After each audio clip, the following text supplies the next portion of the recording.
order of ceremony for today's observance of National Maritime Day in the great Helen Beach Bentley Port of Baltimore.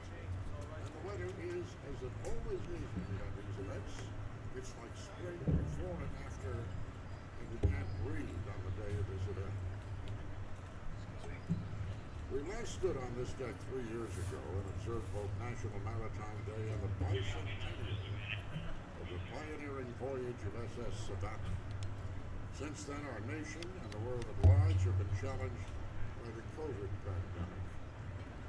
After 3 long years, boy, am I glad to be back. I'll bet you are too. In 1933, President Franklin Roosevelt asked the Congress to establish National Maritime Day to recognize and celebrate the rich heritage of our merchant marine and merchant mariners.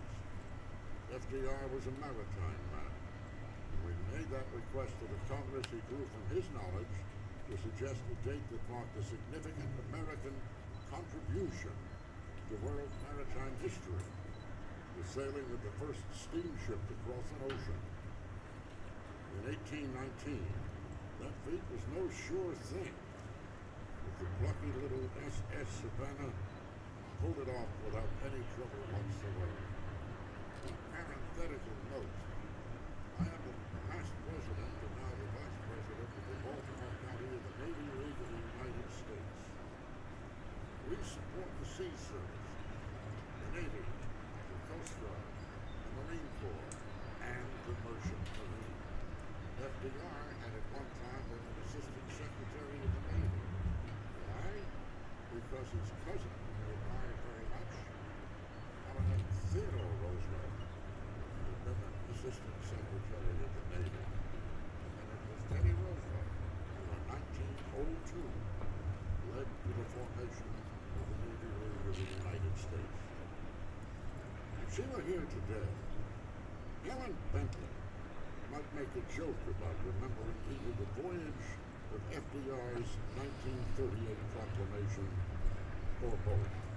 Actually, if Helen were here today, she would have hit me with her purse, because that's the way she got your attention. Let's all be like Helen today. We're all voyagers in the SS Savannah, charting new courses to support the things that we care about. The port, Helen's port, the industries, the city and state served by the port, and the people who are all at its heart. Thank you for being here with us today. We begin our program with a presentation of colors in the national anthem.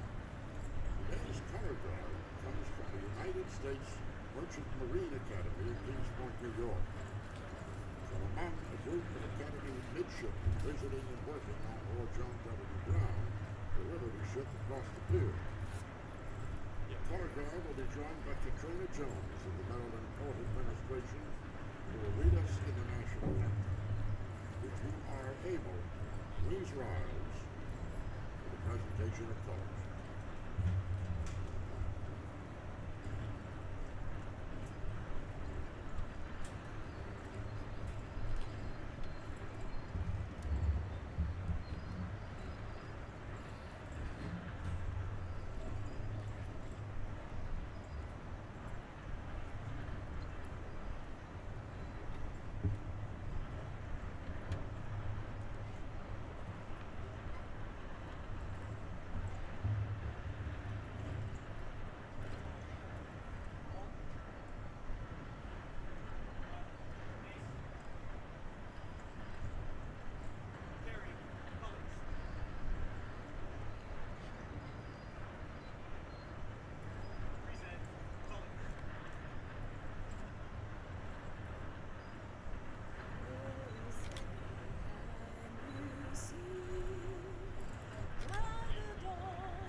Bob's here. I saw him brought him up. Oh, did you?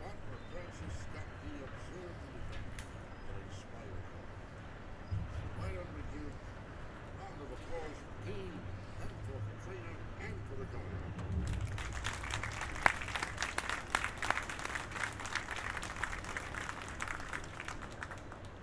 There cannot be merchant marine without navigators.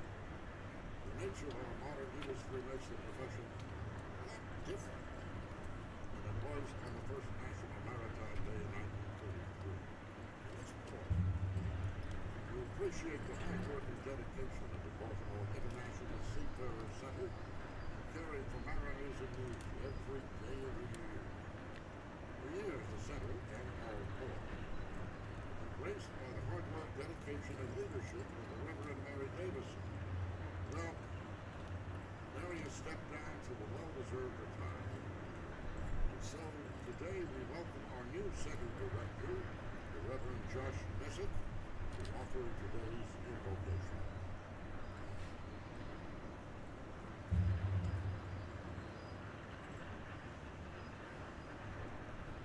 Let us pray. Loving God, we come before you today to remember all those who keep our nation going. The men and women who brave the seas and are the lifeblood of our commerce and our way of life. Help us to remember all those who have gone before, and be thankful for those who continue to work hard that we might enjoy the privileges and freedom of this life and this nation. All this we ask in those holy name.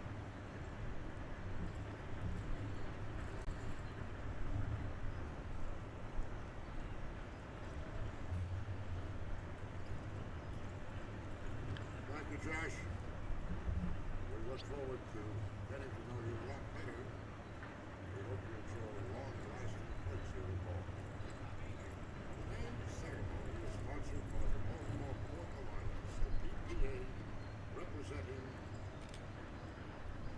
well, the Baltimore Port Alliance. Now, I'm going to introduce people on the dais who are not on the dais. I'll get to that in a little while. The reason they're not on the dais is because they're smarter than I am. They're in the shade. So they're going to stay there and come wandering out.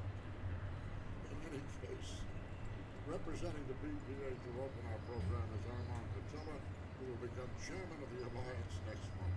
Please welcome Armand.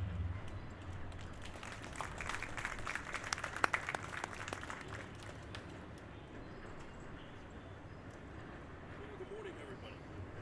Welcome to Port of Baltimore's National Maritime Day celebration. Thank you for joining us. Looks like King Neptune has talked with the other weather gods and has granted a safe passage through the rest of today's events. My name is Arvind Patella. I'm Executive Vice President of the Maryland Motor Truck Association and the incoming chair of the Baltimore Port Alliance.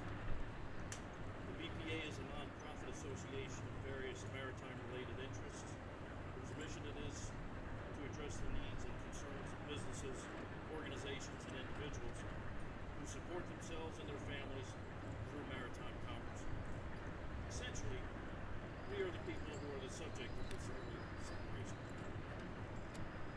As the eloquent Mr. Walden has put earlier, since 1933, our country has celebrated National Maritime Day each year on May the 22nd. It commemorates the American steamship Savannah's voyage from the United States to England, marking the first successful crossing of the Atlantic Ocean with steam propulsion. With our port's rich maritime history, it is fitting that Baltimore is the home of the namesake NS Savannah, which marked another milestone of technology built to demonstrate the peaceful commerce of goods throughout the world.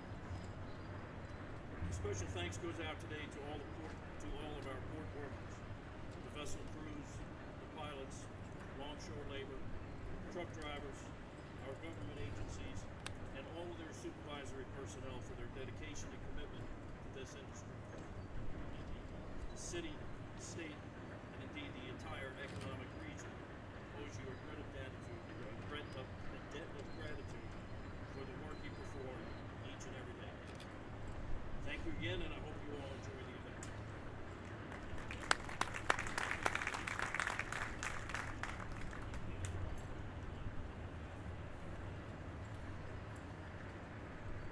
All right, the VIPs. By the way, this list could go on all out of because everybody here on National Maritime Day is a VIP. So, on the dais, or rather I should say in the crowd, Captain David O'Connell, Captain of the Port and Commanding Officer, Sector, Maryland, National Capital Region. William Bill Doyle, Executive Director, Maryland Port Administration. Kevin M. Takarsky, Associate Administrator for Strategic SEALA, U.S. Maritime Administration. Captain Jeffrey Dunport, Master, SS John W. Brown. Take a look at her on the lead. Reverend Josh Messick, all of the National Seafarer Center you met. Armand Patelli, you just met. Jack Cameron, U.S. Maritime Administration Executive Director. Maryland Department of Transportation, Maryland Port Commission, Robert Huber. Maryland Department of Transportation Port Commission, Ed McDonald. Another member of the Port Commission, Christian Dean. Secretary Jean Hathaway Riccio, Department of Natural Resources. Adrian Baker, Department of Natural Resources Police. And Commander Johnny Briscoe, the United States Coast Guard. They're all here with us today. As the name implies, National Maritime Day celebrates all things maritime. As we look across the harbor from our vantage point on board Savannah, we can see bustling terminals, handling containers, roll-on, roll-off cargo, bulk ores like gypsum, rock salt, and coal, and general cargo of all kinds. Like the BPA, the Port of Baltimore is itself a healthy mix of public and private investment, shepherding its interests on behalf of the state of Maryland is the Maryland Port Administration. It is now my pleasure to call Bill Doyle, Executive Director of the MPA, to offer a few remarks about the port.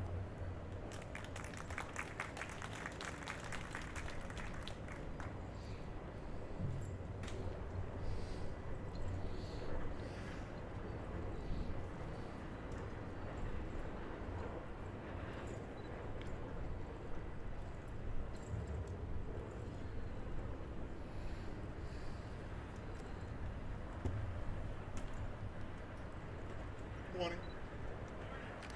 My name is Bill Doyle. I'm the Executive Director for the Port of Baltimore, Maryland Port Administration. Before I begin, I want to thank Gina Jones once again. Her beautiful voice singing on national. She's a tremendous asset to the port community. I also want to say thank you to Kings Point cadets, the midshipmen from the United States Merchant Marine Academy. I myself used to wear those dress white uniforms. I am an alumni of Massachusetts Maritime Academy. But thank you for coming here.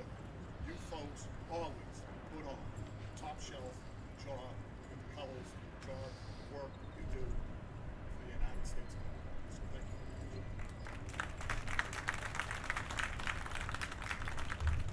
You know, I want to begin today with looking back on the history of the SS Savannah, which Maritime Day is foreshadowing that. That was a steamship. And as a steamship, we all know SS Savannah, the first steamship to go across the Atlantic. But the true story is that it was a sailing vessel. It had sails on it. It had steam propulsion. And that steam propulsion was fueled by state-of-the-art technology, which was coal and wood. That's what it burned in order to move that ship back in the day.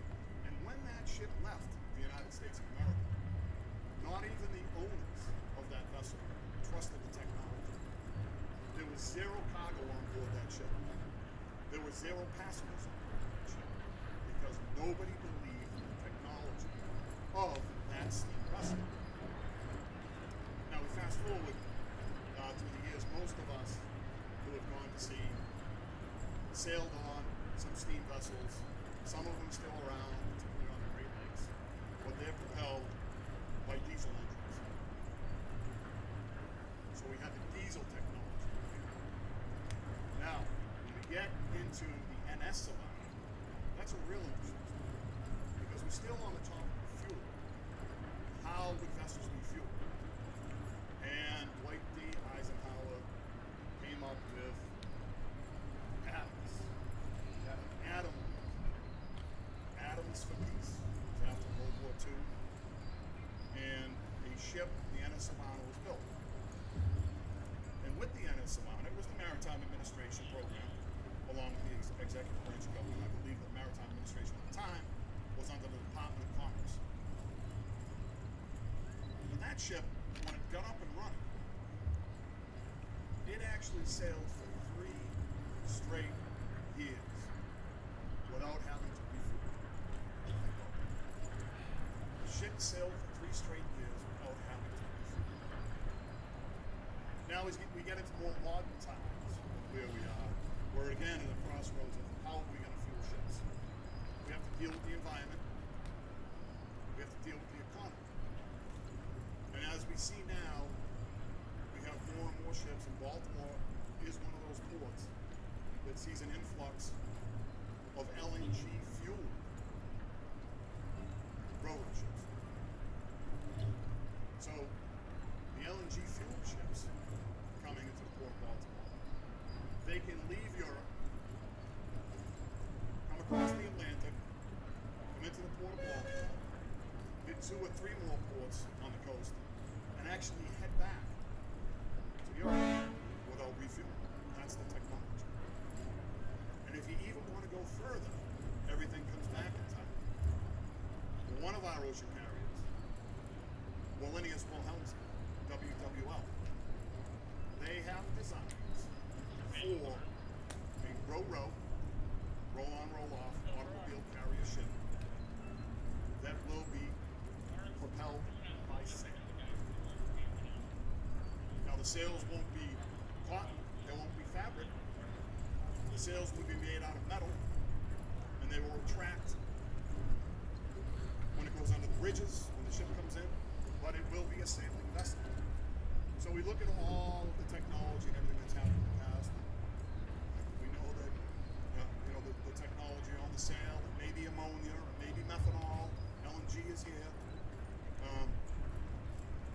Commerce is not going to stop. It's a matter of how we fuel ships around the world, getting the best environmental and economic benefit. With that, I would just like to say the Port of Baltimore is doing great. We have every decent kind of cargo coming into this port, both private and the public terminals. And I know it's hot out there, so that's it for me. Everybody have a wonderful Maritime Day. Happy Maritime Day. Thank you.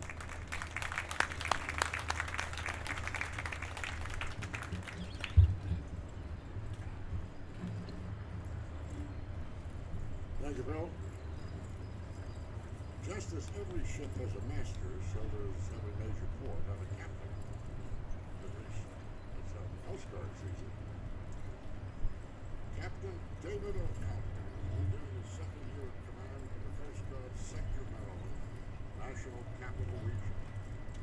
And this seems like a good time to have him step forward and make some remarks.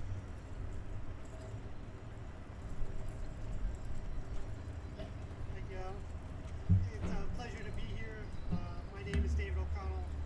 As Alan said, I'm the captain forward here for the Coast Guard in Maryland, and it's my privilege to be here today to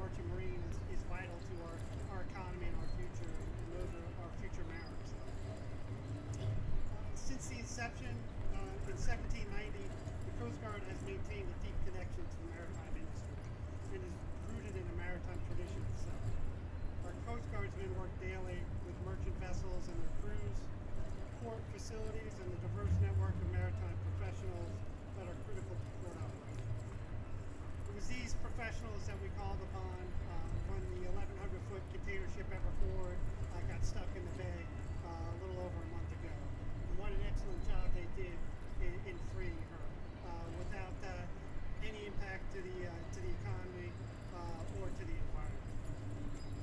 We're proud to be a part of that community here in Baltimore. We have an amazing partnership with industry and other regulatory agencies, unparalleled in my 24 years of experience in the Coast Guard. The Coast Guard is dedicated to promoting safety, security, and efficient maritime commerce in the Port of Baltimore and throughout the nation. So I thank you for allowing me to be here as part of your celebration today. Thank you.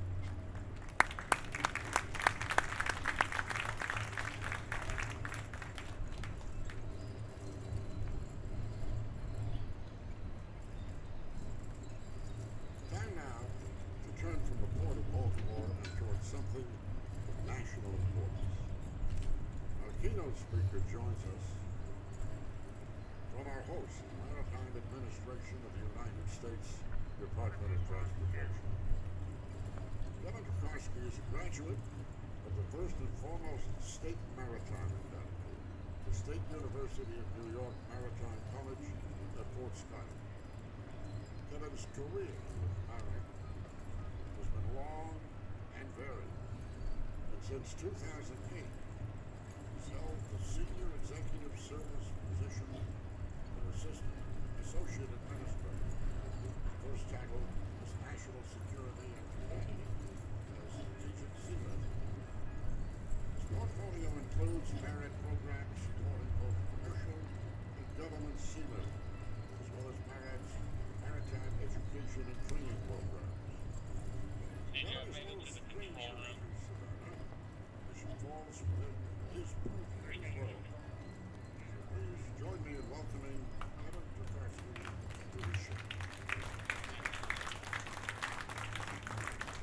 Thank you very much, Al, for the kind introduction. And I guess my goal would be to make my comments shorter than the introduction, because it is very with that. And it's great to be back with Savannah. You know, I think 3 years ago, so in 2019, I sat right out there with Stan Wheeler, Chief Engineer. Stan passed away during last time we were here together. He hired me into the agency in 1985, and was really a stalwart and one of our, not only a great background as a chief engineer, nuclear chief engineer, but also really created the building of our seaboard capabilities and the establishment of the Ready Reserve Force, the ships that we have, several here in Baltimore. It really forms the backbone of our nation's power projection capabilities. And a lot of people kind of forget about it or don't know about it. They don't see it. They don't understand, even in the port complex here, what maritime means. And today is National Maritime Day. It's the 89th celebration of this designation today by Act of Congress to recognize the forefront of defense, the arsenal of democracy that the merchant market delivers and brings. I also want to thank up front here too the Maritime Administration staff. We have a number of volunteers, docents, members from the public, as well as from the Nuclear Ship Support Services, our support contractor here. And they did a great job in setting up the ship for us today. Let's give them a round of applause.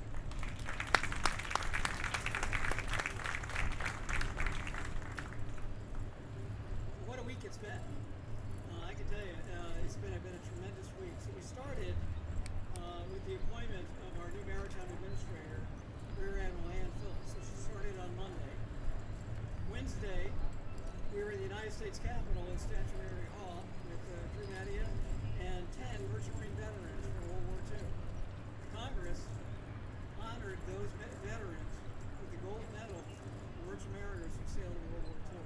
We were fortunate to have 10 of them with us to be able to receive those medals directly from the Speaker of the House, the Senate Majority Leader, and the House Ranking Member, Kevin McCarthy. It really was an emotional event. It was wonderful to be there in person.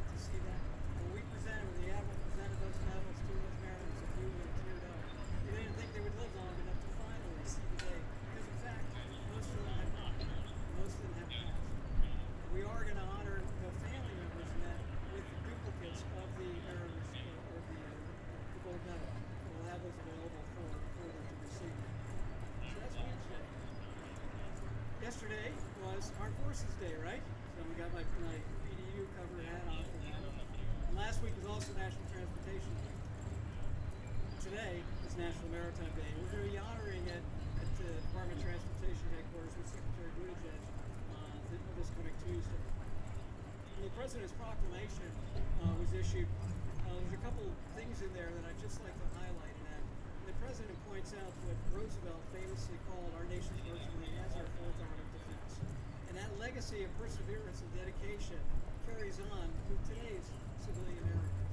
So while Maritime Day honors the past, it really is an opportunity to pause where we are today and also to look to the future. Look to the future to be able to have cadets from midshipmen from Kings Point, young people that are here to think about career opportunities in the maritime industry. Because I'll tell you this, we need more people coming into the maritime industry by droves. We are short of mariners today, capacity-wise, and I'm sure Billy would probably say he needs to work with them as well. Growing opportunities. And so the Maritime Administration has a number of opportunities of advancing maritime education careers, not only at our own Merchant Marine Academy, 6 state maritime academies, but also at centers of maritime excellence and train workforce. We sponsor 27 designated training schools, community colleges, and vocational schools that are doing great work to try to entice people to maritime industry. The world has learned a lot about maritime in the last 2.5 years because of COVID. People now say, wait a minute, who's controlling our supply lines? How does our stuff get here? And when it becomes short, we become a nation that's short of goods and services. The criticality of our nation's transportation now, a lot more people understand that. And what it brings to us and delivers to us every day. It's kind of like oxygen.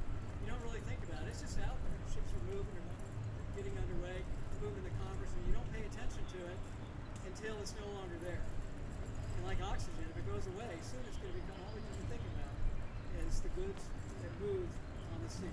98% of our goods that come into this country are imports and exports. They're carried on ships, crewed with merchant mariners from around the world. So we need to attract youth into our maritime industry. We have growth, and there's tremendous opportunities for it. I just want a final point about our sea lift capabilities. What makes us a strong nation? We've got great weaponry, some of the most sophisticated types of electronic warfare capabilities and weapons that can be delivered around the world. But it's not until that gets loaded on a ship and gets delivered. That's what makes us the world superpower, is that we can go anywhere on the globe at the time and place of our choosing. The only nation so far that can do it, because we have sea lift capability for power projection. No other nation has standing by over 110 ships ready to deploy the nation's military force. And it has become much more important in the last 15 years as most of our military force is now in the United States. And it's permanent base here in the United States. It's not forward deployed. So we've become even more dependent on the sea lift ships that we have here in the Cape Washington, the Cape Wrath, sea lift ships here in the Port of Baltimore, the military sea lift commands, the large medium speed roll-road vessels that are here as well as the other 50 ships around the country that answer a moment's call on a 5-day notice to get activated and sail. We've got a ship coming back from Norway. We've got other ships that are deploying military equipment as we speak that are crewed with merchant mariners. And that's what we're honoring today. It's the legacy of mariners of the past. It's continuing to work today, and it's going to go forward. It continues to make this United States a strong nation. So my last question for the audience is, what time is it? It's maritime. Celebrate Maritime Day. Thank you.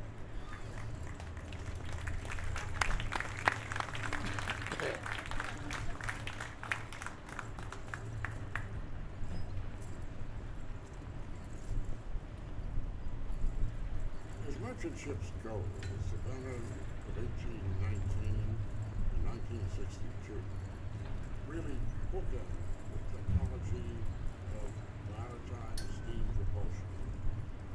Today, steam is waning from the seas, as you heard, long since eclipsed by more efficient forms of diesel propulsion and emerging hybrid technologies that promise to reduce emissions and increase economy. But for the romance of the seas, That promise to reduce emissions and increase economy is nothing to compare with a classic, mean-nothing, reciprocating steam engine. And Baltimore is proud to host one of the finest such ships there is, our own home-built Liberty ship, John W. Brown. FDR surely had something like John Brown in mind when he asked Congress to establish National Maritime Day. Every year since, the President has issued a proclamation declaring May 22nd to be National Maritime Day. Please welcome Captain Jeffrey Domport, Master of SS John W. Brown, to read the 2022 National Maritime Day Presidential Proclamation.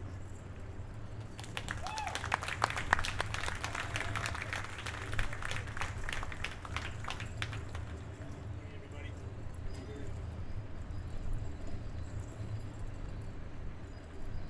The White House. A proclamation on National Maritime Day 2022.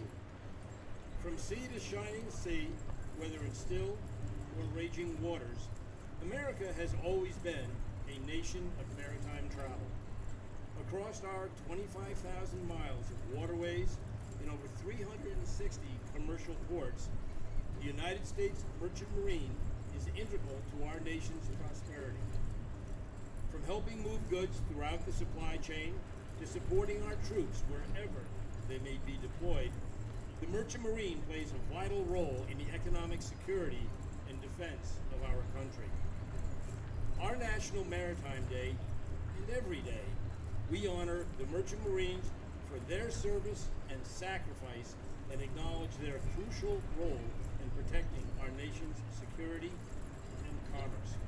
Today, our Merchant Marine remains inextricably linked to our national and economic security, and the competitive nature of our merchant mariners' legacy of perseverance and dedication is carried on by today's civilian mariners. As tyranny and violence again caused the tragic loss of innocent lives and senseless destruction in Europe, our merchant mariners have answered the call of duty by crewing vessels of our United States Ready Reserve, moving vital military cargo to help the Ukrainian people in their defense of freedom. We also salute the remarkable efforts of our entire maritime industry throughout the COVID-19 pandemic. They put the well-being of the American people first, risking their lives to ensure that essential cargoes of medical supplies and personnel and personal protective equipment were delivered to those in need across our nation. As we continue to build a better America, our Merchant Marine plays a pivotal role in securing our coastal and inland waterways so that they remain open to trade. No matter the hardship, mariners provide a smooth passage for America's critical domestic goods and serve as stewards of our nation's trading gateways with the rest of the world. My administration continues its unwavering support of the United States Merchant Marine, as well as the Jones Act, which protects the integrity of our domestic maritime industry, supports hundreds of thousands of jobs, and contributes over $150 billion in economic benefits.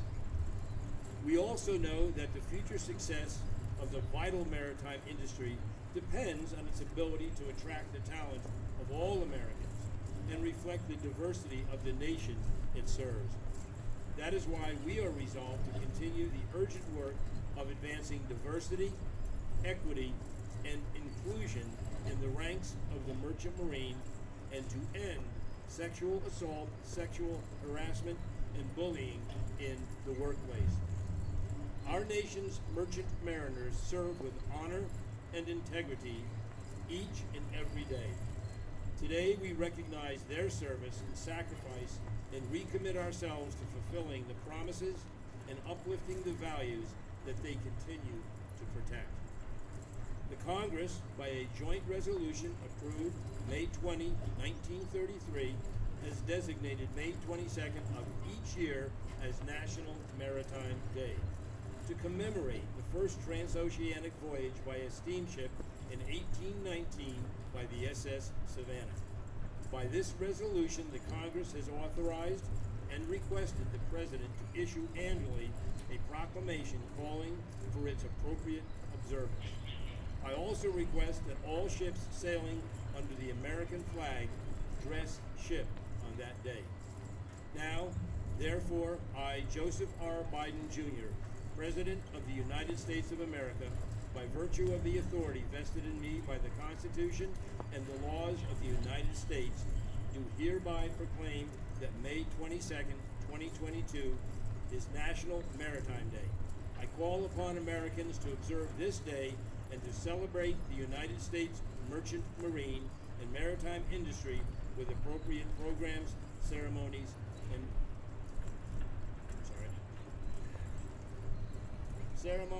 and activities.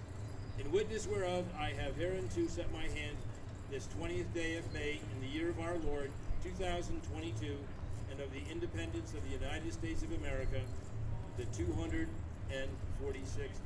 Joseph R. Biden Jr. Okay.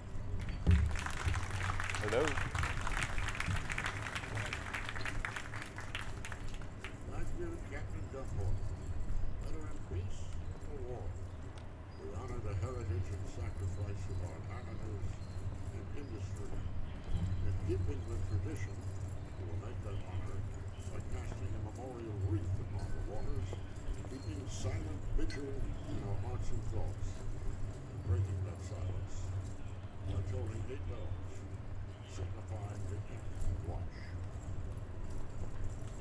The actual wreath will be intended at the starboard rail by Captains O'Connell and Dunport, and after blessing by Reverend Messick, it will be tossed in and will remain in the water. The vigil will be accompanied softly by an instrumental of the Eternal Father and broken by the tolling of the bell. Assisting our captains will be Maisie Cummings Rock, Baltimore and Chesapeake Steamboat Company, who once again provided the wreath. The end of watch is also a solemn reminder of those whose sacrifices are complete. In the 3 years since our last maritime day, NS Savannah has lost 2 dear shipmates, and we have not been able to recognize Chief Engineer Stan Wheatley, who celebrated his last National Maritime Day with us in 2019. Who could forget Admiral Busby's declaration that Stan is your ship that made the Sunday to our mighty. Stan passed a short time later, and while his family and friends were able to gather, we were not able to publicly celebrate Stan on board this ship. Stan's good friend and former Marriott co-worker Joe Salinger is a more recent loss.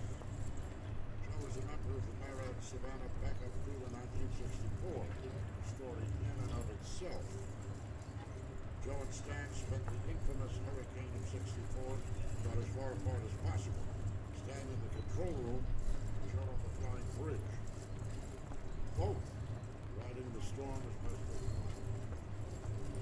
Joe spent the last decade of his career at Marriott tending to Savannah, among other things, of course.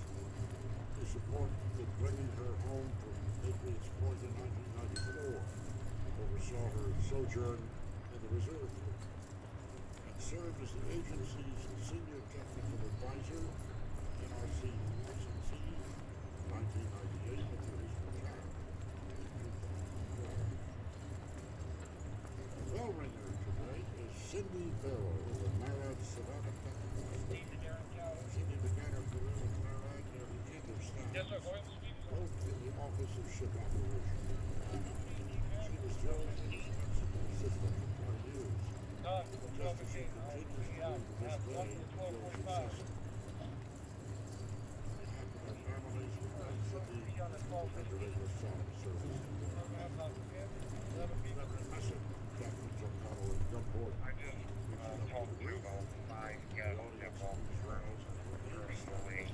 and they were part of the 12.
Thank you. You may be seated.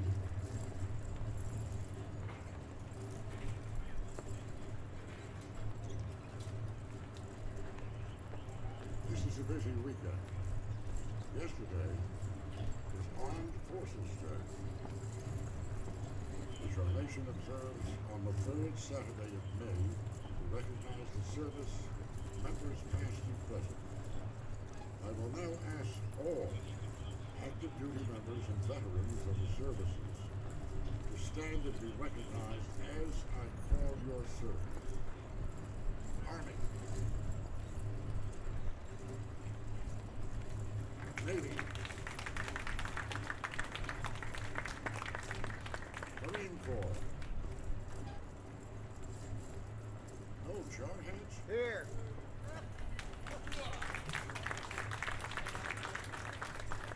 Air Force.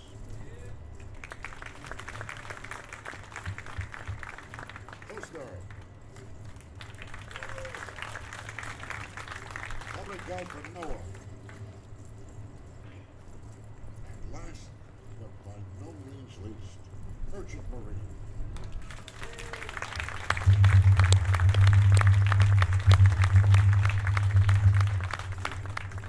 Thank you all for your service. And now, let's give a loud round of applause to our service members abroad, especially those in harm's way.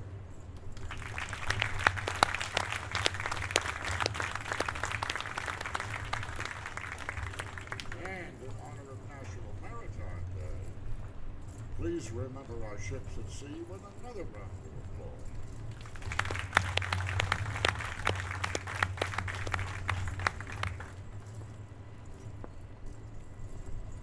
We're nearing the end of our ceremony. In a few moments, Katrina will rejoin the stage for our traditional ending song, God Bless America. Sung on July 21st, 1959, this NS Savannah, this ship, was launched into the Delaware River. And today, as always, we punctuate the song with cannon fire, water cannon, whistling, and horns. But first, since I have control of the microphone, and this is National Maritime Day, and it does involve everything maritime, anything that floats or has to do with the water. As past president of the Baltimore Council of the Navy League of the United States, I would like to advise you of an event coming up in February of 2023. The United States Department of Defense, U.S. Navy, was chosen the Helen Peanut Bentley Port of Baltimore for the commissioning of a brand new Arleigh Burke-class destroyer. That's it.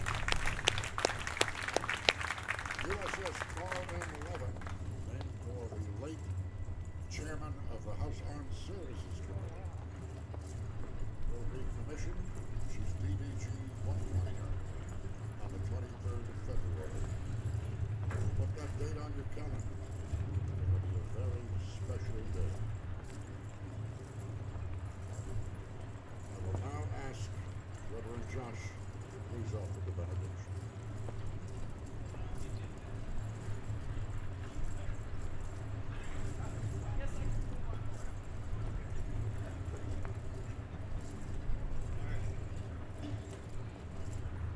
May God bless and keep each and every one of us. May He make His face to shine upon us and be gracious to us. Lift up His countenance upon us and give us peace. The blessing of God Almighty, the Father, the Son, and the Holy Spirit be upon you, remain with you this day and always.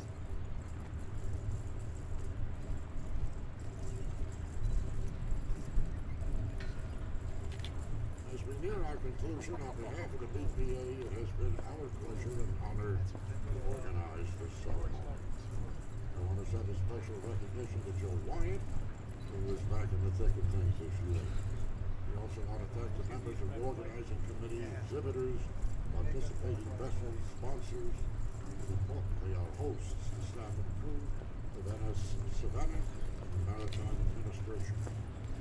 Without whose support, this ship would not be available for today's event. And if you have not yet toured John Brown, visited the expo inside their air-conditioned cargo hold, air-conditioned, please be sure to do so before you leave. It's right across the field.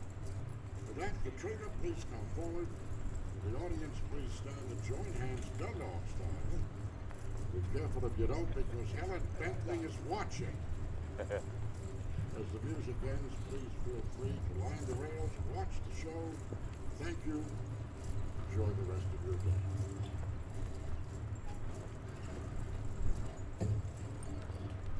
Sing with me, please. God bless America, land that I love. Stand beside her and guide her through the night with the light from above. From the mountain to the prairie, to the ocean, white with foam. God bless America, my home, sweet home. God bless America, my home, sweet home.